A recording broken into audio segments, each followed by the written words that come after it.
Choosing the wrong beef bull can silently drain your farm's bank account over the next 3 seasons, leaving you with razor-thin margins. Let's look at how to select the right fit for your system.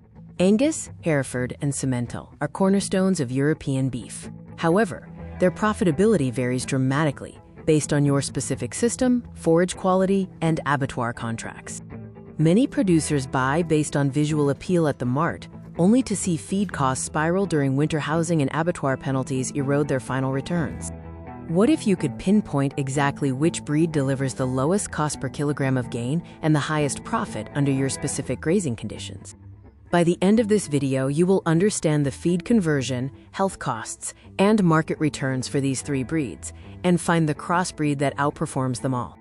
European benchmarking data shows that feed intake efficiency alone can create a 60-pound difference per head during winter housing. Consider the story of Sean Ryan, a Suckler producer who previously ran his herd without tracking individual feed conversion or target specifications.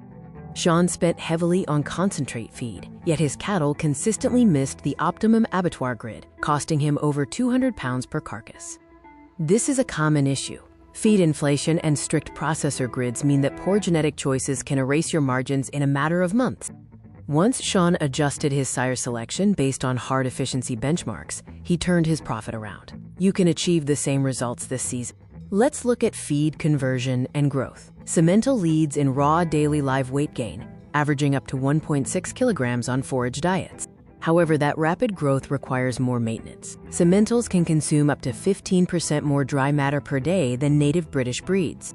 In contrast, Angus and Hereford excel on forage-based systems, achieving a superior fat finish on grass alone with lower total dry matter intake. In wet European summers, the dense coat of the Hereford handles cold rain well, maintaining condition on hill pastures where other breeds may struggle. Yet, during hotter southern summers, or dry spells in the north, Simmentals often show better climate adaptation and heat stress resilience than heavy-coated Angus cattle. Research from Iowa State and Oklahoma State confirms that Angus cattle show reduced feed intake once temperatures exceed 25 degrees. This environmental pressure is a key factor to consider. For producers in regions facing drier summers, this heat sensitivity can lead to lower daily gains in pure Angus compared to Simmental or Hereford crossbreeds.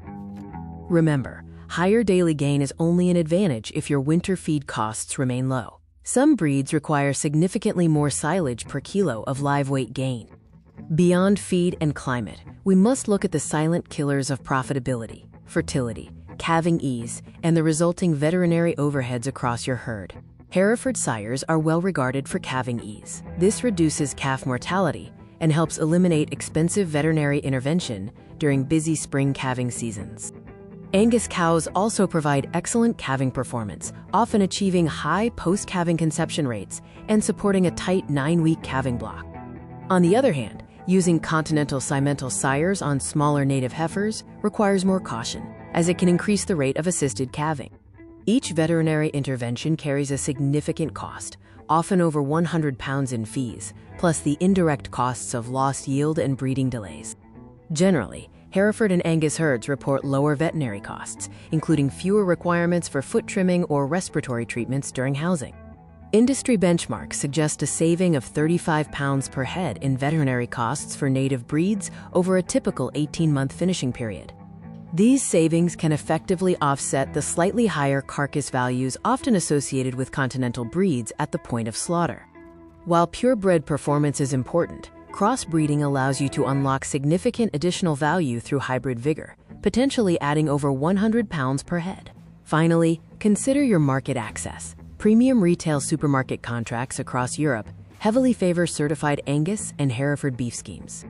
Angus schemes can offer significant deadweight bonuses per kilogram, provided your carcasses consistently hit the required quality specifications. Similarly, Hereford contracts provide high margins for grass-fed beef, allowing smaller producers to maximize returns without relying on intensive grain feeding. Simmentals miss these breed-specific schemes, but they dominate on raw carcass weight, often yielding up to 50 kilograms more meat per carcass than native breeds. The ultimate commercial winner? Crossing a Simmental bull onto an Angus Hereford cow often delivers the best balance of low maintenance and rapid growth. European trials demonstrate that this specific cross can generate an additional 220 pounds in net profit per Suckler cow compared to purebreds. However, watch for common mistakes. First, avoid using heavy continental bulls on smaller native heifers without carefully checking their breeding values. Second, be cautious with feeding expensive concentrates to native breeds. This can lead to excess fat and costly deductions at the abattoir. Third, never ignore forage quality. Placing a high-yielding Simmental on low-energy silage can lead to body condition loss and poor rebreeding performance. Each of these errors can strip between 50 and 200 pounds per head directly out of your profit margins every single season. Understanding how feed conversion, health, and market specs interact will help you avoid these pitfalls and protect your investment. Take Sean Ryan from Tipperary. He switched to a structured Angus cross maternal herd using a Simmental sire, matching his breed selection strictly to his forage. Within 2 seasons, Sean cut his winter feed bill by 28%, and 92% of his cattle hit the top abattoir specification. His cost of production dropped by 32 pence per kilo, adding over 7,000 pounds in clear profit across his 40-cow herd. Next week, we are revealing the top 5 grass silage additives that can slash your winter protein costs. Let us know which beef breed you currently run. Hit subscribe to master your herd profitability and lower your input costs every week. Work smarter and grow better with Smarts Growers.